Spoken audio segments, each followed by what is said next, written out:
What is this about a Zelda demo you worked on early for the 64? Oh, the Shishinkai thing. Yeah. So that would have been, at the start of when they were just first developing the prototypes for Zelda. I think they wanted to show something because they announced the game and they wanted to show that they were actually had a game there, even though they had nothing there. Sure. So we knocked up a game with Koizumi-san. We knocked up a little demo of him, fighting a metallic character, whatever, with all these effects and stuff going on to show off. It's the same thing where all these demos were always showing off some bit of new tech, and I think at that point it was floating real-time lights. We had 3 lights that were spinning around, particle effects and environment mapping. And so was that in any way then taken into Ocarina of Time, or Ocarina's development was it its own siloed thing and you were just there at the start to create this tech demo of what it could be?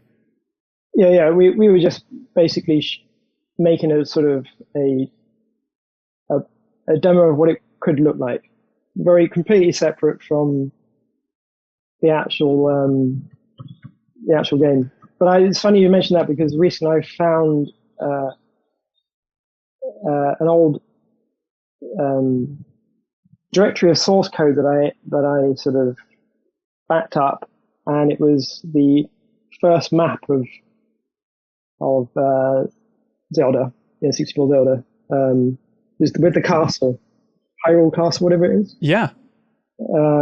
And so I was doing all these experiments. Like you can have a portal where you could look through, go in, and then you get teleported to a different part of the map. You could see through a door to a different part of the map, walk through it, and then walk back through it, if you see what I mean. And so it was very cool tech, and I had it running and showed some guys at the office. And they said, well, you've got to put this on the internet. And I said, well, I can't really because it's not my property, it's Nintendo's. But yeah, you just reminded me of that. Okay, hang on. This is mind-blowing. So this was for Ocarina then, or is also just this playable tech demo? You had the portal tech for that? It was R&D for the game, basically. It was what could we do with the hardware on the N64. And this was basically a demo of portals, actual portals that you could see through to other parts of the map. Yeah. I mean, were you reminded of this when Portal came out in 2007? Were you like, hey, that was my Ocarina of Time idea? When I saw Portal, I thought, oh, actually, I had that running on the N64. I should have released it then. Because literally I didn't have guns where you shoot the thing, but we had these spinning crystals that you sort of pick up and you move around. And if you spinned it, you could see it through a different part of the map, depending on how you spun the crystal. And if you walked through, you'd actually go into the map. You'd pull it into yourself like that. Yeah. And you'd be there. It was quite cool tech, actually. Do you remember the reason they didn't pull it into the full Ocarina project? I don't think they ever saw it. That's probably why.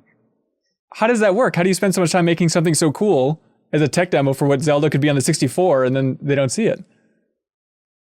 I don't know, because it's very hard to, a game like Zelda is this massive juggernaut moving along its own sort of course. And if you sort of say, here's some cool tech, whatever, they're going to say, oh, that's really cool, but there's no way we can implement that in this thing now. It's too late, or it's going to cause too much confusion or disruption. So it's very hard to sort of introduce new tech later on in the game. It's quite easy at the start, but not later on. Yeah. Do you remember any other strange prototypes you're working on in those early days for Zelda? Light mapping. I had light mapping working on that Zelda map. It wasn't very fast. I remember I did it after seeing it was Unreal, actually, with the cool lighting, the shadows, whatever, in Unreal. The fact you could shoot a gun and you could see the walls light up as it went down the corridor. I always thought that was so cool. So I made a sort of demo in the Zelda map where you could go around with this light gun shooting colored balls. And it looked really cool, but it was quite memory intensive and quite slow. Wow, that's absurd. So then I guess there was a few other things like sort of water reflections and stuff like that. But basically, each room had a different tech demo, if you like. Yeah. Each room of the castle. If you are sick of snark, clickbait, and an avalanche of movie news, you can help support independent games media by subscribing to MinnMax's YouTube channel here, or checking out the benefits over on Patreon. It's a nice, clean handshake. You support us, and we won't make dumb, condescending stuff for you. Your support helps us continue our mission of focusing on games, friends, and getting better. Patreon.com/MinnMax with 2 N's. We'd appreciate it.